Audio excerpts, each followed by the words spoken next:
Oke, selamat sore ya, Bapak dan Ibu sekalian, teman-teman semua yang ada hadir di sini. Nah, sebelum kita mulai ya, ada baiknya saya panggil dulu para narasumber kita atau panelis kita di kesempatan sore hari ini ya. Ini panelisnya orang-orang besar, saya juga agak minder sebenarnya, tapi kita coba ya kita jalani sesi ini dengan baik. Yang pertama, saya panggil dari ini Pak Slamet Aji Pamungkas, Deputi for Cyber Security and Economic Cryptography dari BSSN. Silakan Pak Aji, tepuk tangan Bapak dan Ibu. Mungkin bisa di sebelah sana Pak ya, nanti mengisi ke sini. Kemudian yang kedua dari Pak Andreas Chandra, maaf, dari RMIT ya, partner AI National Roadmap Advisor. Kemudian berikutnya saya panggil Pak Bernadio Immanuel Tabarat sebagai AI dan IT practitioner. Dan terakhir yang tidak kalah pentingnya, tamu hari ini Bapak Ono Weburu. Silakan Pak.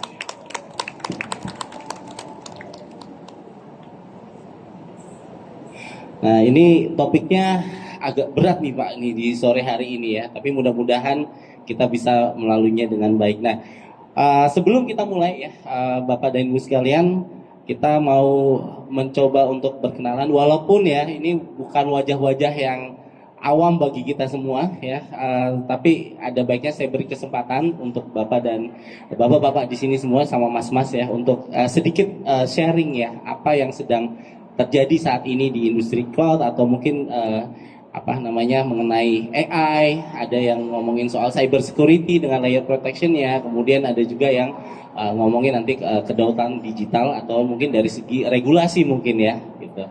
Nah, mungkin boleh izin saya berikan waktu dan tempat buat nanti dari Pak Aji dulu nanti ke sini perkenalan.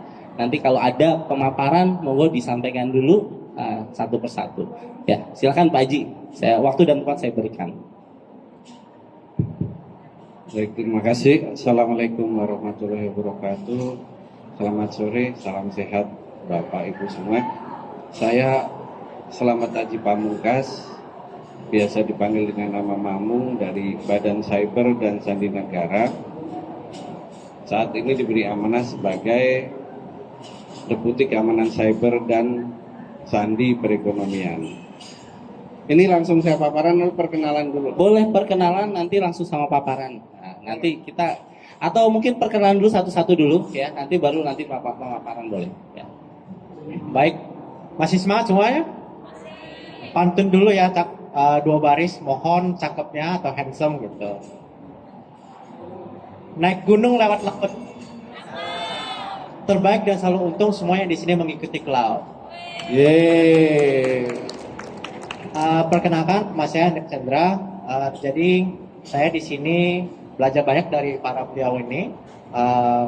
Jadi memang saya lebih fokus ke AI. Jadi dibilangnya Indonesia ini nggak ada negara Indonesia tanpa AI. Kalau nggak ntar katanya jadi Indones. Nah, jadi yang cuma bisa tanpa AI itu cuma husband and wife. Oh. Pak Ono juga bukan AI. Ono oh iya. Oke, lanjut Pak Bernadio, silakan perkenalan. Ini ada depan mic-nya ya. Bisa aja. Terima kasih Pak Jenderal. Baik, nama saya Bernadio Tabarat, biasa dipanggil Rido kalau di kalangan praktisi. Saya sehari-hari kerja di bisnis utama perusahaan software. Saya biasa melakukan tugas yang kurang biasa sebenarnya bagi level rektor. Saya membimbing staff-staff. Nah, selain melakukan hal yang biasa, kami juga sedang melakukan hal yang tidak biasa, yaitu AI. Jadi kami sedang mengeksplor dua cabang AI, yaitu data mining dan LLM. Data miningnya sudah pernah lakukan proyek. Saya pikir itu singkatnya dari saya. Ya, terima kasih Pak Ono. Izin perkenalkan. Terima kasih Pak Indra. Selamat sore. Assalamualaikum warahmatullahi wabarakatuh. Saya Ono Purbo. Saya lokasinya di sebelahnya Taiwan. Cuman udah bubar ya hari ini terakhir. Jadi udah nggak ada. Kemarin kita 3 hari di situ. Saya di Institut Teknologi Tangerang Selatan, dosen dan sekarang lagi dikerjain disuruh jadi rektor. Jadi kebangsaan jadi rektor deh. Udah, padahal pengennya dosen doang sih. Itu aja. Mungkin saya akan lebih untuk hari ini minta izin ke Pak Indra nih. Tergantung, saya suruh ngomong cloud bisa, tapi saya lebih nyaman ke AI sih sebetulnya hari ini.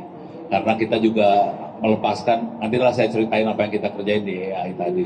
Tapi saya mungkin tidak komersial kayak bapak-bapak ini, kita banyaknya amal ibadah lah, supaya nanti tolong doanya aja deh. Terima kasih. Oke, tepuk tangan dulu dong atas perkenalannya. Masih semangat nggak nih? Kalau nggak semangat, saya nggak lanjut loh. Oke, masih semangat? Masih. Oke. Nggak, soalnya percuma kalau nanti audiensnya nggak semangat, kita diskusi jadi nggak seru Pak, gitu. Iya. Nah ini kan nanti sebelum kita ngomongin soal tanya jawab gitu ya, nanti juga saya coba beri kesempatan buat mas-mas mbak-mbak yang cantik-cantik ganteng-ganteng untuk melemparkan pertanyaan. Nah saya beri kesempatan dulu untuk para panel narasumber ini untuk sharing sedikit atau pemaparan ya 5-7 menit maksimal Pak. Silakan dari Pak Aji dulu nanti ke sini. Baik, terima kasih. Minta tolong karena 5-7 menit saya mulai dari slide paling akhir aja Mas. Slide paling akhir. Ya, saya muridnya Pak Habibie, Pak, berawal dari akhir, berakhir pada awal. Tapi Bapak Ibu ngerti nggak filosofi itu? Berakhir pada awal, berawal pada akhir. Nggak apa-apa saya nggak ngomongin AI, nggak apa-apa. Jadi kalau berawal pada akhir, berakhir pada awal, dulu zaman saya di BPPT itu filosofinya Pak Habibie. Berawal dari akhir itu, kita beli produk jadi, beli pesawat, beli kapal dan sebagainya, kita pelajari sehingga akhirnya kita bisa bikin dari awal. Jadi ya berawal dari akhir produk yang sudah jadi, berakhir pada awal, akhirnya kita bisa bikin dari awal. Itu kalau Pak Habibie. Karena sekarang saya di BSSN, Badan Cyber dan Sandi Negara, saya mengikuti Bapak Rubiono Kertopati. Beliau adalah seorang dokter tapi juga tentara sampai mayor jenderal. Beliau Bapak Persandian Indonesia yang mendirikan lembaga sandi nasional sampai sekarang jadi BSSN. Ini mau di cloud, mau di AI, mau di post quantum, mau di apapun, dari zaman Belanda, Jepang sampai zaman sekarang, quote beliau menurut saya masih relevan. Ingatlah, akibat kekhilafan satu orang saja cukup sudah menyebabkan keruntuhan negara. Kalau Bapak Ibu memperhatikan 2023, kita ada kasus salah satu bank syariah. Kemudian 2024 ada PDNS, itu berawalnya adalah dari kekhilafan satu orang saja. Kasus BSI berawal dari ketidakdisiplinan salah satu staf untuk update patch. Dia tidak pernah melakukan live update, tidak pernah update software terbaru, sementara softwarenya itu sudah banyak hole-nya dan itu sudah diketahui oleh Pak Ono. Jadi Pak Ono yang nyerang katanya gitu. Jadi akibat itu, tapi dulu nggak dipublikasi Pak Ono ya. Gitu. Tapi intinya seperti itu Bapak Ibu. Jadi ingatlah, kekhilafan satu orang saja cukup sudah menyebabkan keruntuhan satu negara. Jadi kalau kita punya organisasi, literasi keamanan cyber, literasi digital harus dilakukan kepada mulai dari presiden direktur sampai ke satpam maupun office boy semuanya. Untuk merusak sistem tidak harus orang yang tahu sistem, tapi siapapun bisa melakukan. Contoh, dulu saya di BPPT ada satu belum data center waktu itu, masih NOC lah, NOC sederhana. Mau bersih-bersih berberes hari Sabtu, saya ditugasin. Waktu itu masih sedikit banyak tahu tentang konfigurasi server. Sementara ada office boy yang tugasnya membersihkan lantai sebelum kita bekerja semua. Karpetnya bau Pak Ano, jadi banyak tikus waktu itu. Nah sayangnya pada saat office boy tersebut mau membersihkan karpet pakai vacuum cleaner, kebetulan colokannya habis. Jadi dia pinjam salah satu colokan yang ada, cabut. Dan ternyata Pak Ono itu zaman dulu kan sebelum ada Pandi kan GoID adanya di BPPT. Yang dicabut itu servernya GoID. Jadi semua aplikasi pemerintah se-Indonesia mati Bapak Ibu. Dan itu tidak harus orang yang tahu tentang IT. Makanya menurut saya quote ini masih berlaku. Karena ini paparan terakhir, saya sudah boleh pulang berarti kan. Terima kasih Mas. Jangan Pak, izin Pak. Ada pertanyaan-pertanyaan nanti. Terima kasih, tepuk tangan dulu buat Pak Haji. Oke, tadi menarik ya. Jadi lagi-lagi memang tugas BWSSN Pak untuk menyadarkan kita semua. Dan juga resikonya itu untuk cloud ini sebenarnya orang bilang, oh IT ini yang beresiko adalah orang-orang IT-nya. Ternyata enggak ya. Dan ini juga valid Pak, di tempat saya juga seperti itu. Artinya saya dulu sekali waktu cybersecurity itu belum populer ya. Saya dulu ke Teller Bank itu saya masih lihat ada sticky notes Pak, sticky notes di komputer-komputer itu ya, yang isinya password Pak. Ya, ya. Tapi sekarang sudah berubah ya, orang sudah aware dan lain-lain. Oke, silakan Mas Chandra untuk sedikit sharing buat kita. Baik, mohon maaf paparannya nggak saya siap atau saya share, tapi menganut dari Pak Mamung gitu. Jadi memang kita tuh udah masuk di dunia industri revolusi keempat. Jadi kita udah telat 3 pertama dan revolusi berikutnya adalah salah satu AI.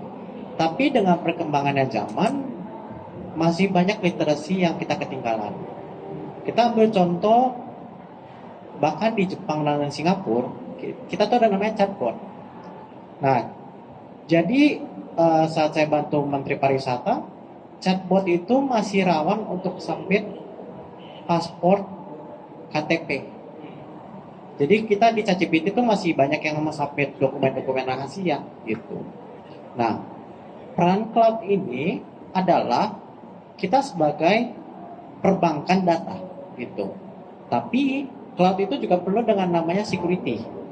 Nah, karena bila paspor ini diambil, ada identity theft, ada deepfakes, ada juga KYC gitu. Karena sekarang di zaman-zaman yang serba cepat, serba inovatif ini, crime juga meningkat. Bentuk-bentuk crime itu semakin kreatif gitu. Jadi memang kita nggak tahu apakah cloud kita secure atau apa. Yang penting itu sebenarnya dari humannya gitu. Jadi pas zaman 2020-an ke 2022 kita masuk era namanya ChatGPT. Jadi di era ChatGPT itu kita adalah human to AI interaction. Kita ketik apa muncul dari bentuk AI. Nah, kita sebutnya prompting. Tapi di dunia agentic AI itu sudah masuk ke era namanya AI to AI. Jadi semakin minim human interaction itu semakin membahayakan. Salah satu contoh adalah mereka tiba-tiba delete database. Nah, jadi kedepannya itu kita perlu namanya guardrail, kita juga perlu secure banget gitu. Jadi bentuk-bentuk cloud itu sudah beda. Di mana dulu itu data bank, data warehouse, sekarang juga kita perlu mengantisipasikan hal-hal yang tidak diinginkan, risk mitigation-nya, dan juga untuk mereduce banyak crime ke depannya. Thank you so much. Ya, tepuk tangan dulu dong buat Pak Chandra ini. Tadi saya ambil intinya ya. Jadi sebenarnya seberapapun secure, lagi-lagi hampir sekali tadi ya, mirip-mirip sama yang Pak Haji tadi sampaikan. Kalaupun kita proteksi seperti apapun cloud-nya, tapi human behavior-nya masih belum paham ya. Kayak tadi menempatkan data di paspor atau di tempat-tempat publik, ya data itu bisa bocor dengan sendirinya. Nah ini juga mungkin berkaca dari beberapa kejadian ya, di mana mungkin tadi saya bilang bukan sistemnya yang nggak secure, tapi behavior orangnya yang masih gampang terkena scam, misalnya gampang sekali kena phishing dan lain-lain. Nah ini mungkin yang harus kita sama-sama sadari. Oke, selanjutnya Pak Bernardio silakan, kalau ada paparan boleh 5-7 menit maksimal Pak ya. Ya, tadi saya udah beri Pak ya. Ya, nanti dari tim dibantu.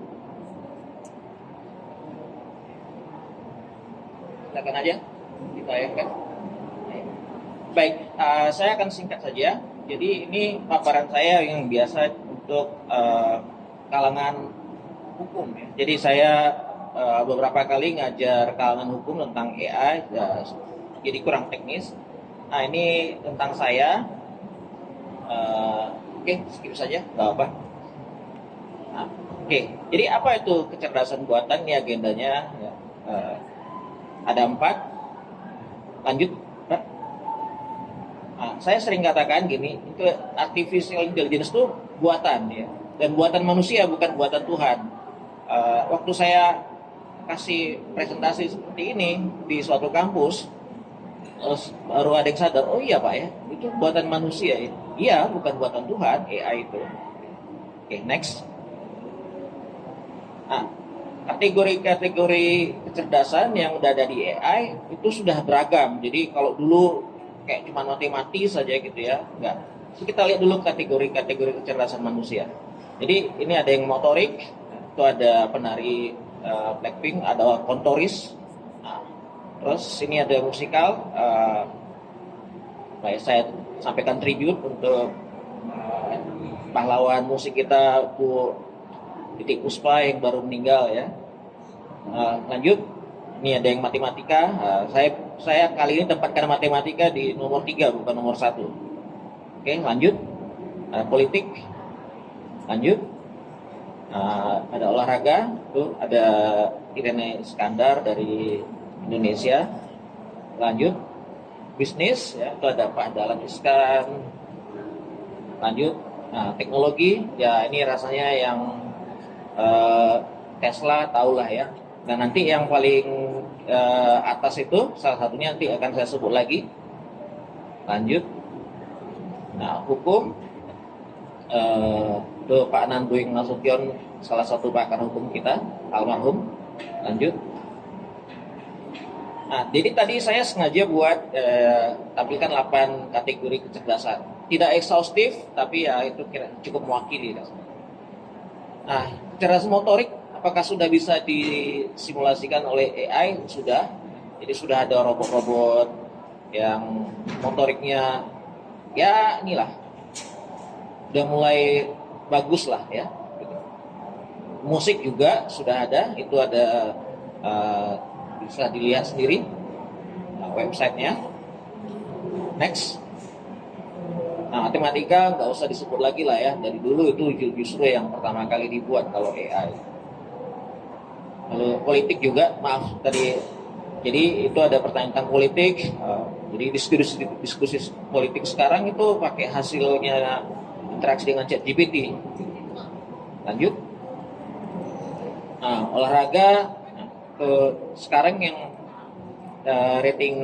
elo ratingnya paling tinggi, Magnus Carlsen, catur itu udah nggak mau main dengan mesin kalau untuk kompetisi, untuk fun oke gitu, karena pasti kalah. Nah, untuk bisnis, ChatGPT juga sudah bisa beri rekomendasi bisnis. Next. Lalu untuk yang teknologi, saya setuju dengan salah satu channel di YouTube namanya Veritasium. Jadi si kreatornya mengatakan penerapan AI yang paling berguna itu justru untuk kimia. Nah, hukum itu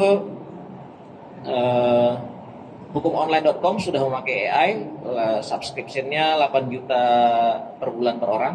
Next.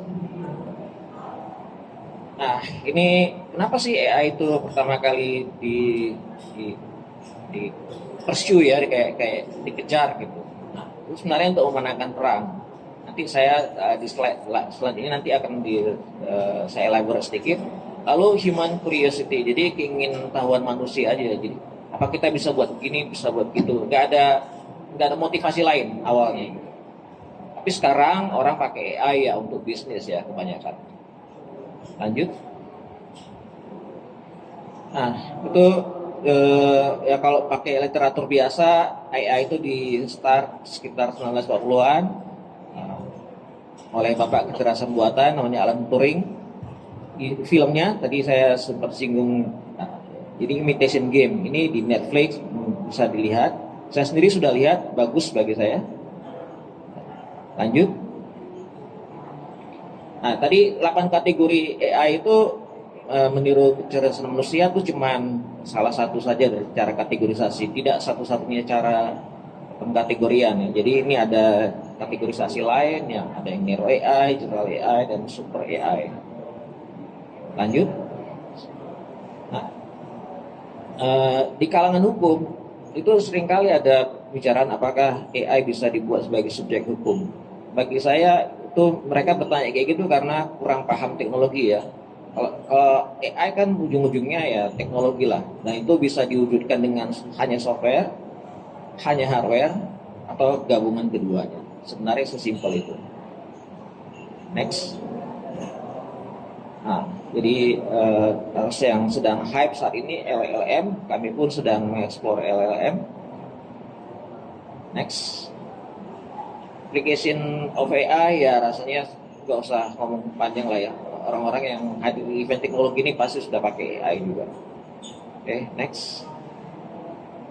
Nah ini challenge and ethics. Saya pikir enaknya diserahkan pada floor untuk tanya jawab aja. Ini beberapa itemnya.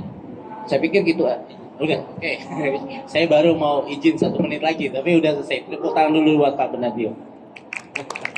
Ya, tadi hal yang menarik yang saya harus highlight ya, pemaparannya adalah Pak Benadio tadi koreksi ya kalau saya salah ya, mengkategorikan kecerdasan itu ada 8, di mana ada motorik, ada hukum, ada politik, kecerdasan politik, matematika, olahraga, musik, bisnis, dan teknologi. Betul ya Pak ya? Nah, yang mana kita sudah lihat nih pengimplementasiannya tadi ya dengan AI, dan lagi-lagi AI kita ngomong di sini juga ada bagian dari cloud-nya nanti dan teknologi.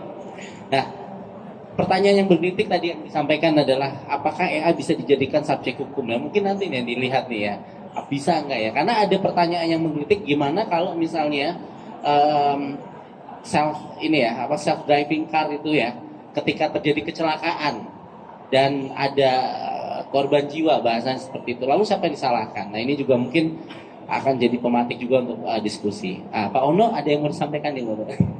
Silakan Pak Ono. Terima kasih Pak Indra, Bapak-bapak panelis semuanya. Selamat pagi, pagi lagi. Dari pagi gue di sini. Semangatnya masih pagi Pak. Assalamualaikum warahmatullahi wabarakatuh. Minta tolong operator buka browser. Jadi saya agak beda sama bapak-bapak di sini. Saya pakai browser ke internet buat presentasi. Oke, buka Google aja. Oke, kita akan pakai Google. Yang pertama topiknya lebih ke arah cloud. Yang kita buat solusi buat cerita gedenya kira-kira gini lah cerita gedenya. Semua ini dibuat dengan cita-cita supaya bangsa Indonesia bisa mandiri dan bisa lah. Jadi kami, saya dan teman-teman, suaranya lepas mati. Saya dan teman-teman di kampus kita berjuang supaya bangsa ini bisa pintar, kira-kira gitu. Salah satu masalah buat pendidikan di daerah 3T terutama adalah mereka nggak punya akses ke internet, aksesnya lemah banget. Akhirnya yang kita buat adalah perpustakaan digital, di dalamnya ada buku-buku, ada e-learning, ada Wikipedia offline dan sebagainya. Kata kuncinya adalah bisa buka browser nggak? Google mas, buka browser Google, oke. Google. Kata kuncinya adalah internet offline. Nah, bingung kan lu? Nah, coba internet offline kayak gimana lu? Kalau saya dulu namanya intranet Pak. Nah, kalau ini kagak. Iya benar juga, iya juga sih intranet juga. Bisa digedein nggak? Control plus plus. biar kelihatan. Jadi kata kuncinya internet offline, bentuknya hard disk dikopiin ke sekolah-sekolah free. Jadi sekarang udah ratusan sekolah yang ngirim hard disk, jadi mereka bisa pinter, dalamnya buku-buku. Minta maaf nih bukunya Diknas saya ambilin, saya copy, saya masukin ke hard disk, saya sebarin. Soalnya kalau mereka harus online susah, oke? Dan ini free, oke? Udah nyebar ratusan sekolah yang sedang ini kira-kira kalau disederhanakan kayak bikin cloud, private cloud. Tapi bukan cloud sih, ini mah server lokal aja, oke? Nah, yang sedang kita lakukan sekarang adalah kita sedang berjuang supaya bisa ada semacam ChatGPT lokal di situ. Tadi Pak Bernardus bisa bilang ada LLM. Jadi saya pakai LLM lokal. Konsekuensinya adalah karena kita mikirnya pakai prosesor biasa, pakai CPU bukan GPU, kita akan berjuang supaya pakai model yang kecil 270M. Itu salah satunya Gemma 3 270M. Ini yang sedang nyebar ke sekolah-sekolah, ini free. Oh iya, semua ini kegiatannya free, nggak pakai duit, pakainya doa, tolong didoain habis Anda sholat supaya amal ibadah kita diterima dan dilipat gandakan. Oke, ini yang pertama. Yang kedua, silakan tolong dibuka intechpress.itts.ac.id. Oke.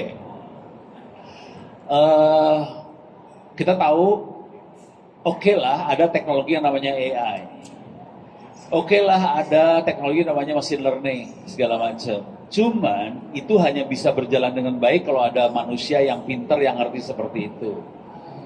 Kita buat buku ini bisa di-download di Intech, ini free. Seperti tadi sebut free, intechpress.itts.ac.id. Ini ada tadi, naik atas dikit tadi Mas. Nah itu ada buku AI SMP, SMA gratis, kebawahin pelan-pelan. Oke, kebawahin lagi.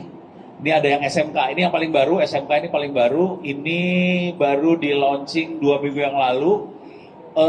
Satu bukunya rata-rata sekitar 200 halaman, ada 6 buku, dalamnya isinya Python dan teman-temannya. Oke, jadi ini saya tidak berharap semua SMK bisa, karena ini lumayan berat. Isinya Python, mereka bisa, ini targetnya semua adalah supaya bangsa ini bisa bikin AI, bukan cuma sekedar pakai AI. Yang ini SMK, Python dalamnya. Turun ke bawah, ini yang SMA. SMA kita geser teknologinya tidak pakai Python, pakai Python sih, back-end-nya Python. Tapi kita pakai Orange Data Mining, itu bentuknya GUI programmingnya. Jadi kalau yang nggak terlalu familiar dengan coding masih oke lah, gitu. Kalau diingat nanti teknologinya namanya Orange Data Mining. Turun lagi ke bawah lagi pelan-pelan, yang SMP. SMP kita mulai menerapkan ini yang agak neken ke saya tuh Bu Inge almarhum. Ini kita pakai Google Teachable Machine. Itu pakai web grafik, pakai GUI grafik web, pakai Google Teachable Machine, anak-anak bisa bikin training data, training, dan akhirnya bikin aplikasi sederhana banget. Oke, ini yang level SMP. Yang SD, itu kita memberikan bekal supaya anak-anak bisa ngodingnya yang gampang banget pakai App Inventor. Semuanya free, bisa di-download. Paling bawah, di sini adalah bekal AI buat guru TK, SD, SMP, SMA, SMK. Ini buat gurunya. Contoh buat guru adalah bagaimana kita menyiapkan materi ajar. Contoh buat gurunya bagaimana kita membuat bank soal. Contoh buat gurunya bagaimana kita menganalisa nilai dan sebagainya ya. Jadi ini dijelaskan. Rata-rata buku-buku ini sekitar 150 sampai 200 halaman. Free. Ini ngomong jujur dulu ya, bikinnya pakai AI. Tapi kita kasih ini ya, ini kalau mau tahu promnya sekitar 2 halaman sih. Dan untuk bikin buku ini satu babnya 1 jam. Buku ini bikinnya sekitar 1 buku rata-rata 1 hari 2 hari. Gitu ya, beres ya, ini buku. Buat teman-teman semua, sekarang buka URL satu lagi, s.id. Nah ini bisa digedein s.id/free OWP ebooks. s.id free-OWP ebooks. Oh ya, mau diketik lagi boleh. Maksud gua nggak usah ngetik sih, kasihan. Free OWP ebooks boleh lah kalau mau diketik. Oke. S.id. Buka yang tadi udah benar, yang tadi udah bagus tadi. Yang tadi udah, yang sebelumnya. Yang tadi. Ini udah benar. Oke. Bisa diklik ini nggak supaya jadi apa sih? List. Yang Jangan kiri, Pak. jadi Itu. nah, list. Oke. Nanti ini bukunya termasuk cyber security ada bukunya di sini, AI ada, oke.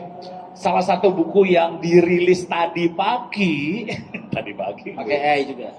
Ya pakai AI lah, buku ini pakai AI semua. Tapi kalau nanti dibaca, bisa kalau mau iseng coba baca aja sih. Bukunya ganas sih sebetulnya. Oke, yang dirilis tadi pagi lebih ke security, bagaimana ini bekal buat corporate, perusahaan segala macam. Kalau mau di search aja Mas, di atas di search, ada search, tulis UU PDP. Itu buku-buku tentang UU PDP, salah satunya adalah panduan buat UU PDP. Itu tadi pagi dirilisnya, besarnya 300 halaman kira-kira, di dalamnya ditulis buat manajemen, apa yang harus dilakukan. Juga nanti ada yang namanya data privacy officer, apa kerjaannya. Terus juga di dalamnya ada contoh-contoh termasuk skrip-skrip yang harus diinstal atau dikerjakan sama admin jaringan ada juga. Jadi buat pimpinan ada, cukup baca daftar isi pimpinannya. Kalau buat data privacy officer bisa lihat di lampiran ada sekitar 2-3 halaman apa yang harus dikerjakan sama data privacy officer sama buat admin nyebar di mana-mana. Kenapa buku ini jadi penting sekali? Karena di cloud kalau sampai data privasinya bocor, urusannya 50 miliar. 2% dari Sama gross profit. 2% dari Gross profit. Gross revenue, maaf. Gross revenue. Dan yang lebih parah lagi, usaha kita bisa jadi dibekukan. Itu yang ngeri banget. Jadi ini buku ini bisa menjadi bekal buat semua corporate perusahaan supaya Anda tidak masuk jebakan Batman. Kalau nggak nangis lu urusannya bayar 50 miliar, siapa yang bisa bayar? Kira-kira gitu. Tapi nanti ada banyak sekali buku-buku di sini tentang AI segala macam. Salah satunya adalah roadmap. Ini harusnya teman-teman Korika yang ngomong. Ini roadmap versi Ono ya. Bukan Korika. Oh, bukan Korika. Bukan Korika hari ini, bukan Korika. Bukan Korika, dia bukan Korika. Saya klarifikasi biar nggak salah. Ya, oke. Pak Ono, 1 menit. 1 menit. Oke, jadi di sini ada roadmap buat AI gotong royong. Ini jujur roadmap ini waktu itu dimintanya sama Timor Leste.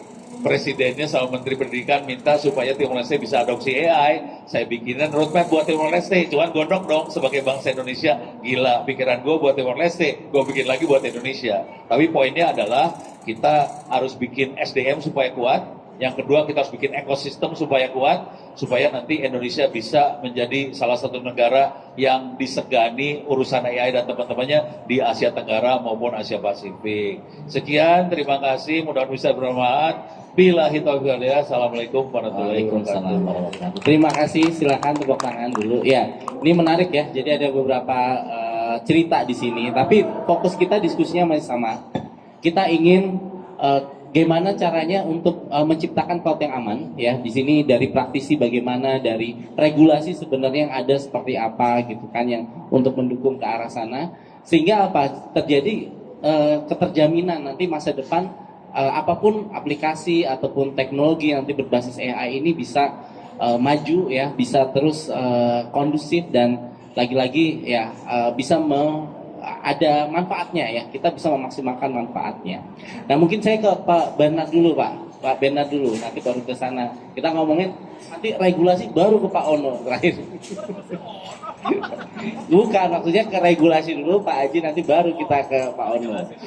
Ya, nah Pak Bernardio ya, jadi AI itu sering sekali disebut sebagai game changer nih dalam keamanan cyber. Lagi-lagi cloud ini butuh proteksi karena data kita semua itu ada di sana. Tadi kita sudah dengar ada beberapa hal yang insiden cyber dan lain-lain ya. Tadi AI disebut sebagai game changer dalam keamanan cyber. Bagaimana AI secara khusus bisa membantu Indonesia mengatasi kekurangan tenaga ahli dalam keamanan cyber ini. Ya, sebagaimana kita tahu untuk expertise AI ini kan, cyber security ini kan masih dianggap relatif mahal ya. Talentnya pun susah di Indonesia gitu ya. Bagaimana Pak Bernardio? Silakan. Baik, sebenarnya mungkin lebih tepat jawab Pak Ono ya, tapi punten nih Pak Ono ya. Ya, eh, jadi AI itu saya lihat membantu kalau kita punya skenario yang bagus. Kalau kita nggak punya skenario yang bagus, kadang itu orang bilang prompting gitu ya, tapi saya akan bilang skenario aja. Nah, AI itu jadi nggak berguna. Saya sendiri misalkan tanya ke ChatGPT Gemini, saya nanyanya agak panjang kalimat. Sebenarnya bukan satu kalimat, saya sengaja sering pecah gitu ke beberapa kalimat. Jadi untuk bantu supaya Gemini, ChatGPT-nya itu juga nangkap background infonya lebih jelas. Nah, skenario-nya begini misalkan. Nah, ChatGPT dan Gemini itu biasanya jawabnya bagus. Jadi kalau saja orang sekarang mulai yang pingin jadi ahli cyber security ya, itu ya mungkin tadi selain kopi dari buku-bukunya Pak Ono, juga mikir untuk buat skenario keamanan. Saya pikir itu akan membantu kita menghasilkan ahli-ahli cyber security, Pak. Ini berdasarkan pengalaman saya sendiri ya. Jadi saya di industri software, kadang-kadang saya nanya hal security juga. Gitu. Saya di industri software, jadi kan ada selalu produk baru, segala macam ya, permintaan baru. Nah, saya buat skenario-nya, saya tulis dulu pertanyaannya. Gitu. Tadi kayak kalau misalkan Pak Onam buat dulu, draftkan dulu buat AI, saya mendraftkan dulu background info segala macam, lalu saya tanya spesifik gitu. Dan pertanyaan kita baiknya spesifik, makin spesifik makin bagus jawabannya. Saya pikir keterampilan membuat skenario keamanan itu bisa menjadi cara kita memanfaatkan AI untuk menumbuhkan ahli-ahli cyber security, Pak. Selain faktor-faktor yang tadi sudah saya sebut, Pak ya. Artinya yes bisa ya Pak ya, asalkan tadi mungkin database-nya dilengkapin lebih ke arah insiden-insiden yang sekarang sudah terjadi, kemudian big datanya diperkuat ke arah sana gitu ya. Oke, terima kasih Pak. Nah saya mau ke Pak Mas Chandra nih, ngomongin soal transformasi digital, ngomongin soal onboarding ke cloud dan lain-lain ya kan. 2 tahun terakhir ini kan Mas Chandra ini aktif juga ya terkait adopsi cloud dan AI juga ya. Bahkan kalau saya lihat nih dari data 82% perusahaan di Asia Tenggara ini sekarang sudah menjalankan strategi multi cloud gitu ya. Nah, pertanyaannya ya, perubahan besar apa sih yang Mas Chandra ini lihat ya di 2 tahun terakhir terkait adanya adopsi AI dan cloud ini? Bisa juga spesifik bagaimana mereka mengamankan atau mungkin juga beradaptasi dengan adanya regulasi-regulasi yang ada di Indonesia saat ini. Silakan. Baik, selama saya tanggapi itu, saya terima kasih untuk para dosen-dosen sebelah saya. Terima kasih untuk 3 SKS-nya. Belajar banyak di kurikulum ini. Kalau sebenarnya seperti yang disebut tuh tentang yang driverless, automation driving gitu. Ada yang pas kita diskusi di roadmap gigi itu bahwa berani nggak naik pesawat kalau nggak ada pilotnya? Belum kan, belum berani kan? Tapi sebenarnya mereka udah pakai sistem autopilot. Nah, apa yang terjadi kalau misalnya nggak ada pilotnya? Regulasinya belum ngasih. Tapi kalau kita ambil 5 tahun atau 10 tahun lagi, bila perkembangan semakin meningkat, apakah bisa peran AI itu menggantikan pilot? Kita belum tahu, gitu. Jadi sama. AI itu seperti kotak Pandora. Kalau kita buka, ada yang bagusnya, atau kodamnya ngikut, gitu. Jadi kita belum tahu. Kalau misalnya ini itu pedang bermata dua yang saling membantu atau menjatuhkan gitu. Nah, banyak kecelakaan di mobil itu karena AI juga. Ya. Padahal manusia juga tingkat kecelakaannya tinggi, bisa mabuk, bisa ngantuk. bisa juga lagi pacaran gitu, bisa nabrak gitu. Nah, jadi selama 2 tahun ini AI itu sangat dinamis, ya. Tiap 2 minggu ada fitur baru, produk baru. Nah, di sini adalah peran regulator. Nah, problemnya adalah secara legal dan juga inovasi itu nggak bisa berbarengan, karena inovasi itu terlalu cepat. Legal itu butuh proses tahun 5 tahun. Nah, makanya legal itu ada 2 bentuk, proaktif atau reaktif. Nah, jadi benar-benar yang kita sebut misalnya UU PDP UU ITE itu turunan dari GDPR. Nah, apakah itu bentuknya proaktif? Itu akhirnya kombinasi. Ada yang dari proaktif, ada juga yang dari reaktif. Nah, kali ini saya setuju banyak sekali pertanyaan-pertanyaan, tapi yang kita perlu adalah kita belajar dari kesalahan atau apa yang kita bisa improve dari sebelum-sebelumnya. Nah, saya berterima kasih. Dan berikutnya nih soal regulator nih, 2 senior nih. Ya, terima kasih. Tepuk tangan dulu untuk Mas Chandra jawabannya. Nah, ini langsung disenggol loh Pak Aji tadi masalah regulator itu loh. Gimana ya? Nah, tadi ngomongin udah ada di di Indonesia regulasi memang sudah ada UU PDP ya.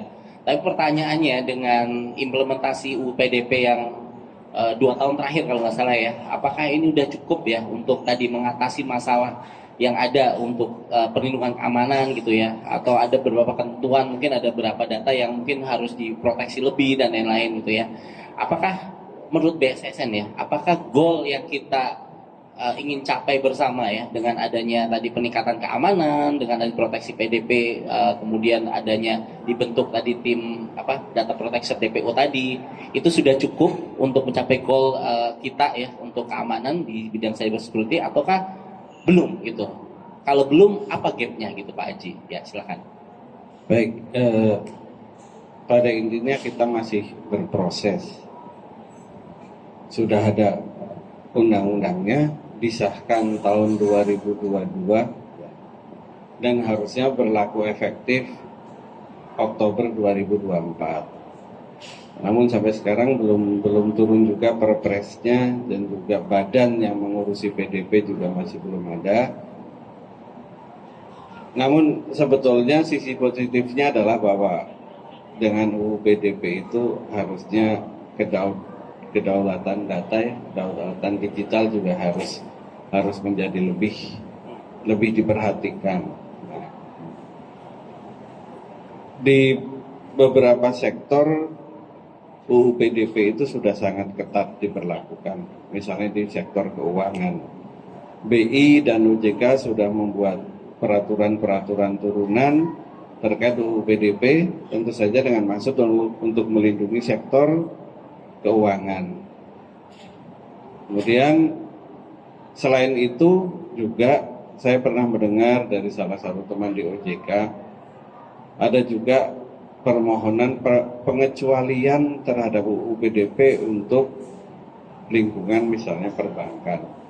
Karena kalau UU PDP diterapkan secara kaku ya kita tidak akan bisa melakukan transfer uang. Setiap kita melakukan transfer uang kita harus menyebutkan siapa yang kita kirim, dan antar bank itu harus melakukan pertukaran data pribadi nasabahnya masing-masing. Nah itu OJK membuat peraturan untuk pengecualian tapi dengan sangat ketat. Kalau BSSN regulasinya paling tidak ada 2, 1 tentang strategi keamanan cyber nasional dan manajemen krisis, dan juga Perpres 82 tahun 2022 tentang pelindungan infrastruktur informasi vital. Nah, tapi sebetulnya untuk mengantisipasi kalau terpaksa sekali terjadi data breach di mana itu sanksinya menurut UU PDP adalah ada sanksi perdata, pidana, dan administrasi. Administrasi saja 2% dari revenue kan Mas ya. Kalau yang bocor datanya 50 orang semua nuntut habis kan revenue-nya. Nah, kita menawarkan juga satu kegiatan di BSSN. Ada satu direktorat di BSSN namanya Direktorat Operasi Keamanan Sandi. kita membuat satu sistem bisa dipakai, diterapkan oleh siapapun, baik instansi pemerintah maupun private, untuk mulai mengenkrip datanya sejak di database. Jadi di platform kita, di aplikasi kita memang yang mengalir adalah data yang sudah di-encrypt. Mungkin performanya ada penurunan dikit karena kalau encrypt pasti ada decryptnya kan. Nah, insya Allah waktu saya tanyakan ke direktur yang bertanggung jawab itu TKDN-nya itu bisa dibilang 95 sampai 98%. Karena di BSSN ada Politeknik Cyber dan Sandi Negara. Jadi produk-produk anak bangsa yang bisa digunakan sampai saat ini masih gratis. Kalaupun datanya dicuri, minimal tidak akan bisa dipublikasikan di dark web karena datanya di-encrypt sejak awal.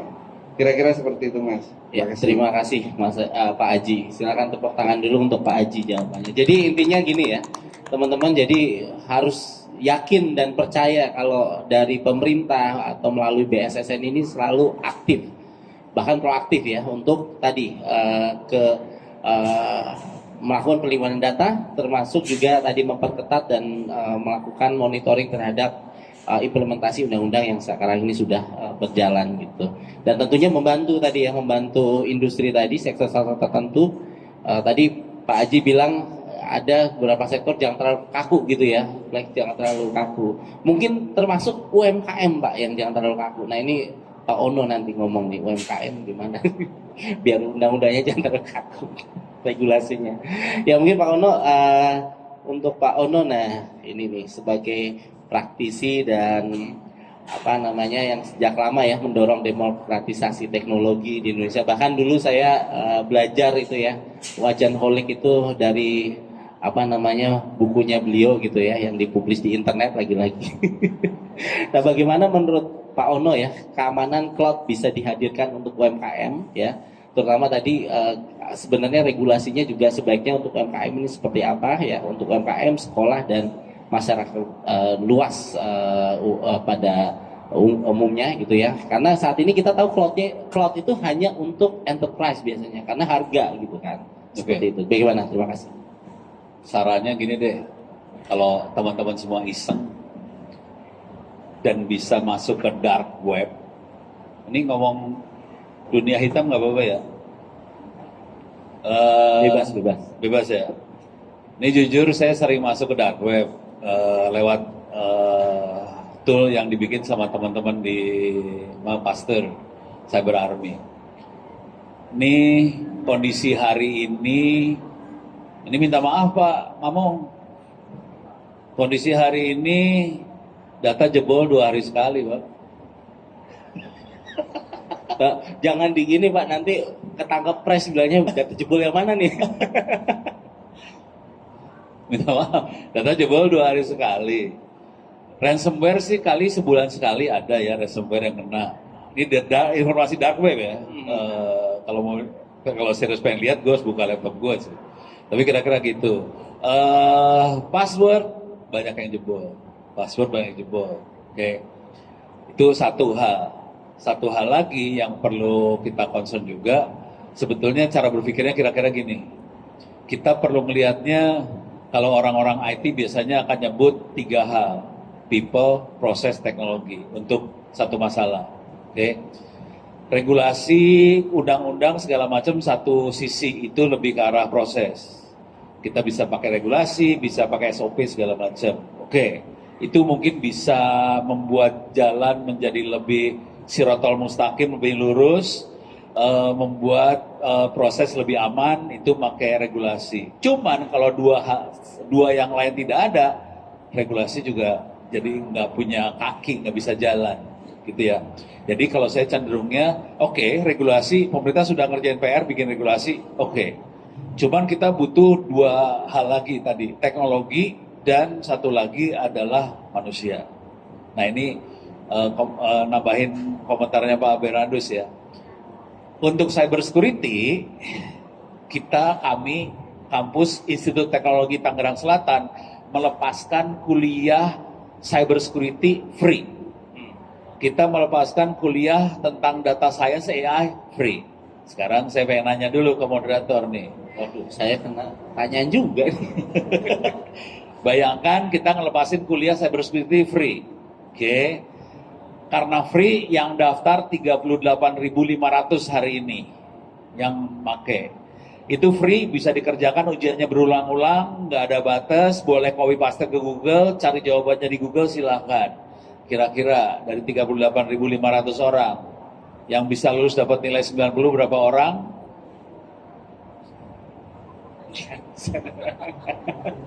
Free loh. Saya. Ini ujiannya boleh berkali-kali. Oke. Kalau nilai jelek, kalau bisa jadi kalau berulang kan berarti bisa 100. Bisa semuanya ya, nilainya. lu kasih angka lah berapa orang, berapa persen.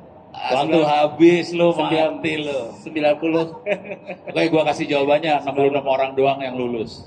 Kenapa gitu? Nah, itu bangsa lu. Jadi kita punya masalah dengan bahasa Indonesia, itu satu. Dari sisi teknologi, kita juga punya masalah. Kita, kalau saya pribadi, kalau kita mau berdaulat, kita harus bisa bikin sendiri teknologinya. Pak Mamung tadi udah cerita, di BSSN punya Politeknik Sandi. Ini di depan kita juga ada yang bikin access point dalam negeri. TKD-nya Pak Teguh 33%. Ini hanya satu-satunya di Indonesia ya, yang bikin access point sampai level seperti itu. Kita bangsa ini bisa. Dan harapannya kalau bisa hal-hal seperti ini tadi yang bikinan Politeknik, teman-teman di Pak Teguh itu bisa dirangkul sama pemerintah supaya bangsa ini bisa berdaulat dan mandiri. Tiga itu kalau bisa dirangkul. Waktunya habis buat Q&A, kita Q&A sama peserta. Oke. Saya udah semangat tapi habis ya. Ya, tepuk tangan dulu buat Pak Ono, silakan. Ya, berhubung pesan internal dari tim Q&A siapa yang silakan mungkin angkat tangan ya. Tuh, Mas yang di ujung. Waduh. Mic-nya akan mendatangi. Jadi menarik ya. Jadi kalau menurut Pak Onus sebenarnya ilmu itu ada, cuman orang itu ilmu ada, kemampuan ada yang jago, tapi orangnya yang ya kita perlu memberdayakan itu semua supaya kita bisa berkibar. Siap. Okay. Silakan Mas. Ini perkenalan dulu atau Perkenalan nama, kemudian pertanyaan. Oke, di sini aku Derolari Nugroho dari UPN Veteran Jakarta. Di sini pertanyaan aku tentang AI, cuman Ke siapa? Ke semuanya, nggak apa-apa. Oke, ya silakan. Ya. Oke, ini out of context, tapi ini tentang AI ya. Oke, di sini pertanyaan saya adalah AI nggak mesti berdampak positif ya. Nah, bagaimana pandangan Anda terhadap ketergantungan masyarakat Indonesia pada teknologi AI, di mana apa-apa digantikan oleh AI, contohnya tuh kayak Kopas, dikit-dikit Kopas GPT, terus dalam bidang kreatif seperti seni, iklan, dan animasi. Nah, hal ini berdampak di mana semuanya tergantikan oleh AI. Nah, apakah tren ini justru melemahkan kreativitas manusia karena ketergantungan tersebut? Lalu bagaimana solusinya? Mungkin saya berikan dulu dengan Mas Chandra dulu ya. Mas Chandra dulu karena dia di industri ya. Nanti baru silakan yang lain mau menambahkan.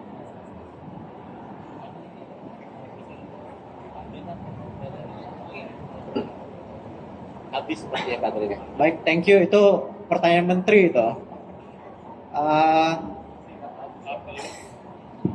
Saya setuju. Jadi memang banyak yang dimudahkan, banyak yang berubah. Seperti zaman-zaman kita mulai ada Google. Tapi kita sebelum masuk di dunia AI, Indonesia tuh udah pakai AI dari tahun 2000 ke bawah. Jadi Indonesia ini adalah negara yang kita sebut Ring of Fire. Jadi kita ada gempa 6.000 gempa tiap tahun.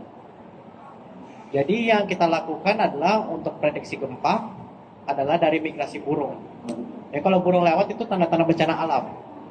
Nah, jadi kita prediksi gempa itu 2 minggu sebelumnya dari migrasi burung. Nah, sekarang diimprove dari gerakan ombak, tinggi ombak, sama seismograf. Seperti itu. Nah, jadi di dunia teknologi yang serba cepat ini, memang banyak yang dirugikan juga. baik itu dalam sisi hak cipta karya. Contohnya misalnya Studio Ghibli itu bikin gambar 5 detik itu selama 6 bulan. Tapi kita bikin gambar itu bisa dalam waktu 6 menit. Gambar-gambar Studio Ghibli. Kita bisa bikin suara, lagu dalam 6 menit. Mereka mesti bikin suara dan lagu studio itu selama 6 bulan dengan harga jauh lebih mahal. Jadi memang shiftnya itu berbeda, tapi kita selalu lihat potensi ke depannya gitu. Jadi seperti saya bilang, memang negara yang tidak pakai AI itu agak susah. Contohnya Indonesia. Indonesia itu masih pakai AI. Yang nggak boleh pakai AI itu husband and wife, ya, soalnya hubungan gitu. Jadi banyak sekali pertanyaan. Contoh kita pas itu ngetes apakah AI itu siap untuk industri, pemerintah, ya. Tapi yang belum siap salah satu adalah izin dunia akademisi. Karena berhubungan dengan plagiarism, academic dishonesty. Jadi makanya banyak tradisional ini tetap menganut ke sistem akademisi gitu. Tapi ini bakal panjang. Kalau bisa ntar email Pak Ono aja. Akademisi langsung dilempar Pak Ono. Tapi thank you untuk pertanyaannya, itu pertanyaan super bagus. Jadi pertanyaan tadi Boleh, kalau pertanyaannya kalau nggak salah tangkap kan berarti AI itu akan mengancam nggak ya atau menggantikan kan? Pak Bernard ada tambahan nggak? Tadi kan Pak Bernard menyoroti soal 8 tadi ya, kecerdasan tadi. Ya, saya mau tambahkan gini. Jadi jangan malu kalau kita pakai AI atau kayak mungkin kayak nyontek gitu. Saya juga, oke, saya kasih tahu lah ya sedikit tentang nyontek dulu, nggak usah kayak AI gitu. Saya tahun 92 jadi dosen di STT Telkom yang sekarang Telkom University. Saya jadi dosen di sana sampai 98. Setelah itu saya jadi dosen di beberapa kampus, tapi saya berhenti jadi dosen di 2015. Saya tetap mengajar, tapi hanya untuk praktisi. Setelah itu ya. Nah, tahun 94 saya tahun 94 itu rasanya STT Telkom menjadi kampus kedua di Indonesia setelah ITB yang di Prakarsa Ekonom. Jadi STT Telkom karena dia punya infrastruktur ya, dan waktu itu ada mahasiswa saya yang jago banget network. Dosen-dosen malu kalau bicara network ke dia. Saya masih ingat namanya Jonathan Nasugian. Nah, dia berhasil membuat koneksi via radio. Kampus Telkom dulu nama jalannya itu jalan radio. Itu ke ITB. Jadi kami tahun 94 itu kami itu saya dan beberapa mahasiswa ya, tidak semua dosen itu bisa connect ke internet. Tahun 94 itu masih belum ada kampus lain yang connect. Nah, di situ saya lihat, wah mudah sekali ya mendapatkan bahan-bahan gitu. Mahasiswa senang dapat begini begitu, tapi saya melihat hal yang lain. Jadi sangat mudah nyontek gitu saya lihat. Nah, saya sebagai dosen tahun 95, jadi nggak lama setelah pengalaman pertama itu akan menjadi dosen pembimbing, saya buat policy, ya, kebijakan dalam hal skripsi. Tadi kalau kayak Pak Alma bilang roadmap versi beliau dan Pak Chandra, saya punya policy sendiri waktu itu ya, bukan polisinya kampus, tapi ini saya kasih tahu policy saya. Saya bilang untuk semua mahasiswa saya yang bimbingan ke saya, Anda semua boleh nyontek 80% maksimal. Skripsi itu rasanya tuh nggak ada orang lain lakukan waktu itu, kampus lain itu nggak lakukan ya, nyontek itu suatu yang haram gitu. Tapi saya bilang boleh nyontek. Nah, kenapa saya bolehkan nyontek untuk skripsi? Karena saya lihat nggak terbendung. Jadi saya bilang boleh nyontek tapi maksimal 80%, minimal 20% harus karya Anda, dan Anda kasih tahu nyontek dari mana. Jadi mahasiswa saya memang melakukan itu. Mereka copy beberapa materi, ini dari sini Pak, dari sini. Saya verify, udah. Gitu.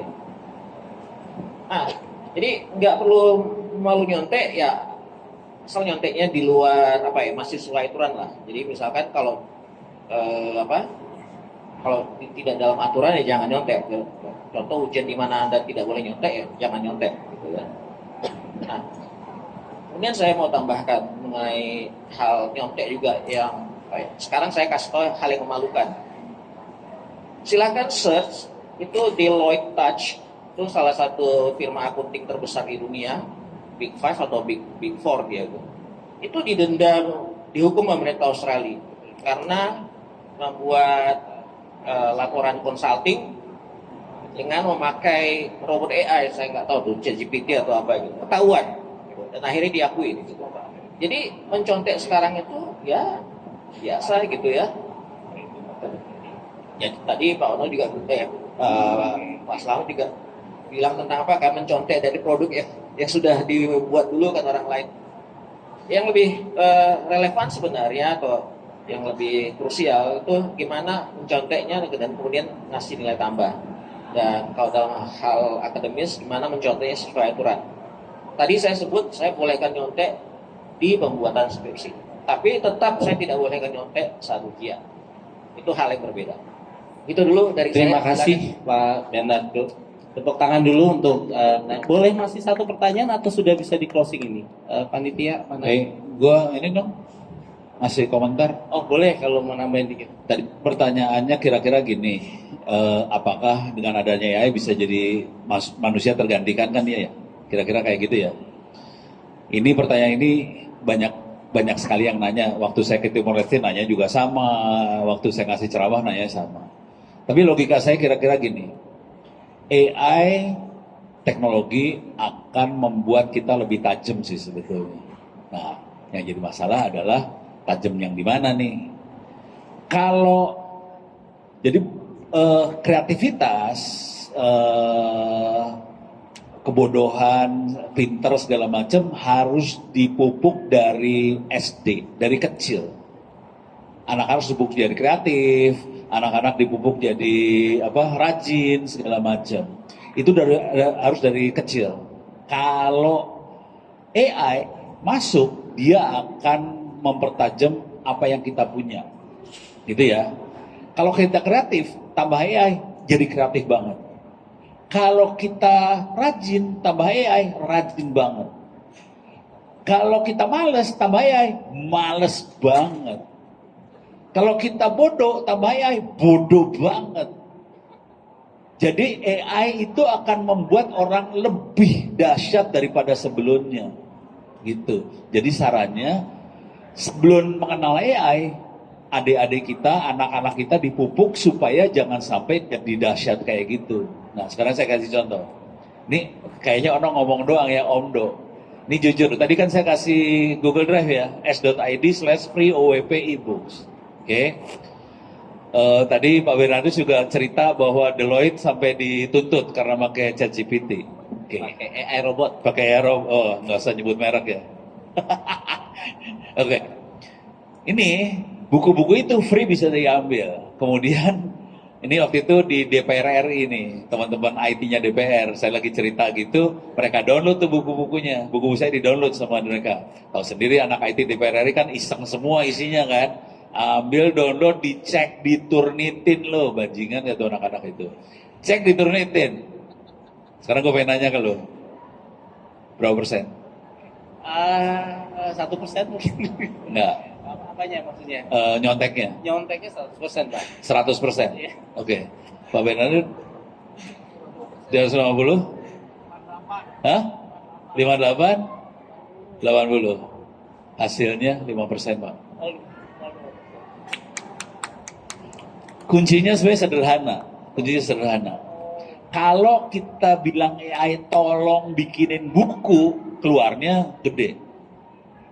Kalau saya kasih materi tulisan saya ke AI, tolong parafrase, tulis ulang supaya jadi bab ini, hilang nyonteknya. Kuncinya di situ aja sebetulnya. AI kalau kita arahin, ya hilang. Dan tadi nanti buku-buku itu semua saya arahin AI-nya. Jadi kalau dicek, Turnitin kecil sih. Tapi ya mungkin sekitar 10-20% lah daerah situ. Kira-kira gitu. Jadi tekniknya seperti itu sih. Saya dengan kreativitas saya, dengan kerajinan saya, jadi kayak gitu. Anda bisa cek ke istri saya, mana bini gue ya? Udah hilang dia. Oh itu dia. Lu cek ke bini gue dah. Dia suka ngamuk ke saya soalnya. Saya itu kerjanya nulis, seharian nulis. Tanya ya sama dia, saya nulis. Dia sampai ngomong, ini si Ono orangnya ada tapi kagak ada. Dan itu yang saya lakukan karena ada AI. Saya kasih gambaran aja, itu buku-buku tadi yang saya kasih lihat. Itu saya bikin 150 halaman, saya tulis dalam waktu 1 hari, men. 150 halaman 1 hari. Tapi semua di drive, saya kasih semua materinya. Jadi Anda bisa sampai level itu sebenarnya. Jadi AI tidak akan menggantikan manusia, tetap manusia yang akan kontrol.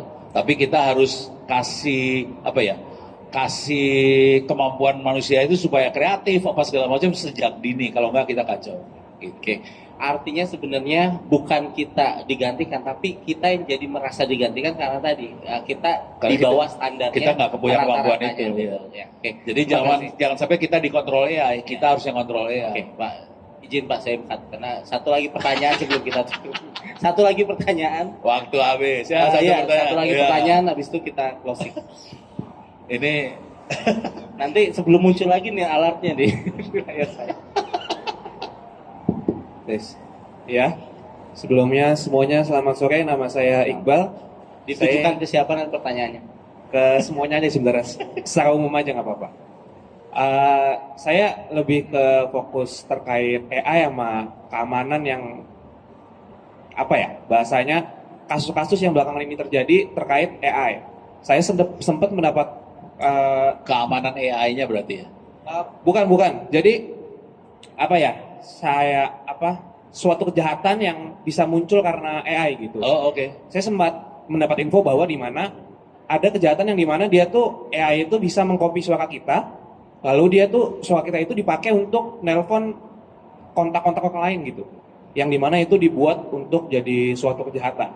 Jadi itu pertanyaan pertama itu gimana untuk tanggapannya, gimana cara membedakannya atau solusinya seperti apa. Lalu saya juga ada pertanyaan untuk terkait, kan sekarang kan AI kan udah bisa bikin video yang bagus gitu, yang bahkan mungkin bisa kualitasnya mengalahkan studio-studio yang ada. Nah itu, dia ada gak sih caranya untuk membedakan video yang mana video AI, dan yang mana video yang bukan AI?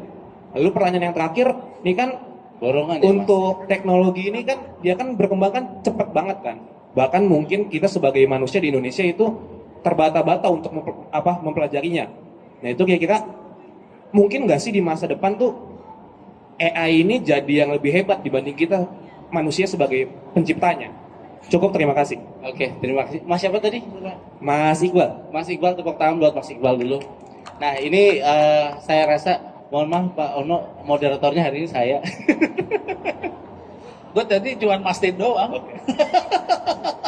Ya jadi tadi pertanyaannya pertama mengenai AI. Jadi kalau sama gue. ya kalau ada kejadian tadi ya penggunaan suara itu bagaimana cara menghandle-nya ya. Kedua tadi kalau misalnya gambarnya tadi ya dengan video tadi ya sudah serealitas itu, bagaimana cara membedakannya. Nah saya rasa saya lempar izin Pak sama Pak BSSN nih Pak Haji.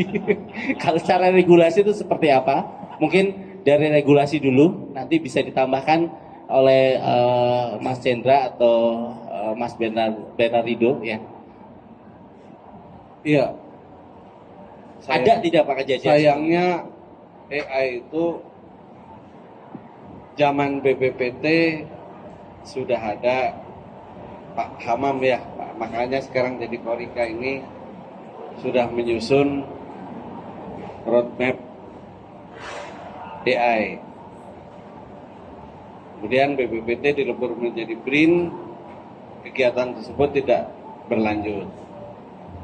Nah, selanjutnya Komdigi waktu itu masih Kominfo menyusun surat edaran tentang AI. Dan sekarang masih lanjut Mas, tapi belum selesai ya Mas Cendra ya. Belum selesai, jadi memang masih itulah kita pemerintah mengakui sering ketinggalan dibanding teknologi. Teknologinya menjadi driver, sementara kita seperti tadi Mas terbata-bata kepental-pental mengikuti. Mungkin begitu surat edaran atau perpres tentang AI jadi sudah muncul lagi pos kuantum gitu kan. Kalau buat Pak Ono mah menyenangkan, teknologi buat saya orang yang menjaga keamanan cyber itu menyusahkan Pak. Makin kreatif orangnya makin nyusahin saya Pak. Itu. Terima kasih Mas.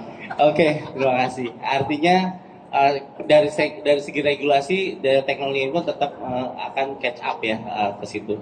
Dan mohon maaf ini salah satu pembicara kita ada keterbatasan waktu ya. Jadi izin saya akhiri dulu hari ini. Jadi kalau setelah ini nanti akan ada pertanyaan, saya persilahkan bisa langsung ke narasumber masing-masing. Wrap up aja dari masing-masing dari Pak Ono, Bernardino, kemudian Pak Andreas sama Pak Aji. Wrap up closing statement saja untuk hari ini ya. Izin cepat aja Pak, 1 menit ya. Silakan Pak Ono. Kalau saya harapannya sederhana, saya pengen bangsa ini bisa jadi berdaulat, bermandiri urusan AI, dan kalau ini bisa terjadi, saya yakin kita akan ada di atas di ASEAN sih. Harapannya itu aja. Semua ilmu free, tolong diambil supaya kita berdaulat. Tepuk tangan buat Pak Ain. Tepuk tangan buat Pak Ano. Lanjut Pak Bernardino. Ya, saya ini closingnya menjawab pertanyaan. Saya singgung hal ketiga aja ya. Jadi manusia tetap ada lebih unggul dibanding AI. AI ada unggul tentang hal kecepatan ya, tapi hal humor rasanya AI nggak akan bisa menggantikan lapor Pak. Gitu. Itu aja. Terima kasih Pak Bernardino. Menggantikan lapor Pak. Lanjut Mas Andreas. Silakan. Kita nggak bisa sebut tanah air tanpa AI. Tepuk tangan buat Mas Andreas. Saya closing statementnya sekaligus yang tadi statement pembuka tetap ingatlah bahwa kekhilafan satu orang saja cukup sudah meruntuhkan satu negara. Terima kasih. Terima kasih Pak Aji. Lagi-lagi saya bersama pembicara hebat di hari ini ya. Ada banyak hal yang saya tadi dapatkan ya. Salah satunya mungkin ini sesuatu yang bagus buat saya. Tadi ada quote dari Pak Habibie ya, berawal dari akhir, berakhir dari awal. Artinya kalau kita emang berfokus pada keamanan cloud di masa depan, kita bisa melihat hasil akhirnya apa dulu, kita adopsi di sini ya. Kemudian kita membuat solusi kita sendiri, itu bisa jadi. Kemudian tadi Pak Ono juga bilang ketika ilmu itu sebenarnya ada di mana-mana, tapi balik lagi ke manusianya. Apakah kita tadi ya manusia yang sudah punya kemampuan dari kecil, ataukah kita yang males tadi ya. Jadi AI itu mempertajam apa yang sudah kita miliki tadi ya. Pak Bernardino juga tadi sudah menyampaikan ada 8 keahlian ya yang bisa ditiru oleh AI. Dan tadi kalau saya selalu tadi dengar dari Mas Chandra itu selalu satu sih, Indonesia itu tidak bisa kalau tanpa AI. Jadinya Indonesia, Indonesia. Gitu. Terima kasih Bapak dan Ibu sekalian. Terima kasih sekali lagi. Tepuk tangan buat bapak-bapak yang hebat di panel diskusi hari ini. Saya Indra Hartawan. Saya mohon maaf jika ada kesalahan. Saya kembalikan ke MC. Wassalamualaikum warahmatullahi wabarakatuh. Waalaikumsalam warahmatullahi wabarakatuh. Boleh beri tepuk tangan yang meriah sekali lagi untuk diskusi panel pada sore hari ini, dan sebagai bentuk apresiasi kepada moderator dan juga kepada para panelis, dimohon untuk menerima sertifikat untuk moderator Pak Urip. Terima kasih.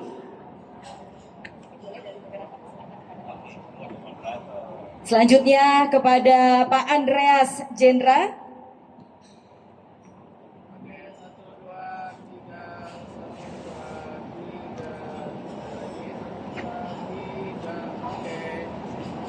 Selanjutnya Bapak Dr. Anda Selamat Aji.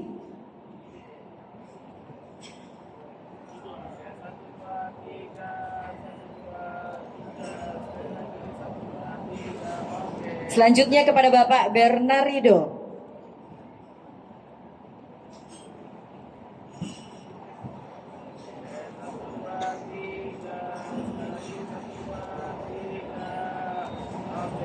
Dan selanjutnya untuk Prof. Ono.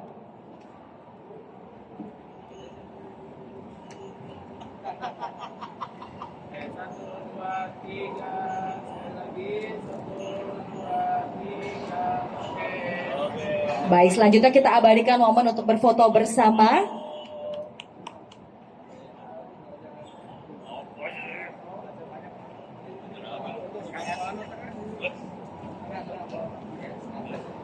Ini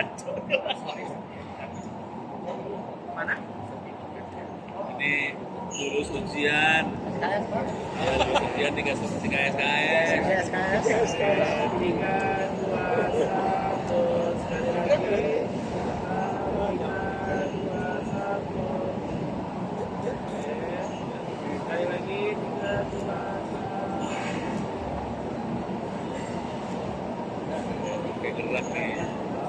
Baik, terima kasih sekali lagi untuk para panelis dan juga moderator.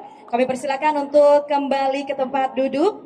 Dan luar biasa sekali tentunya Bapak Ibu kita telah menyaksikan bersama rangkaian sesi diskusi panel yang bertema Cloud Aman, Masa Depan Terjamin, AI, Perlindungan Berlapis, dan Kedaulatan Digital. Dan tentunya kami ucapkan terima kasih juga kepada Bapak Ibu rekan-rekan yang sudah berpartisipasi aktif memberikan pertanyaan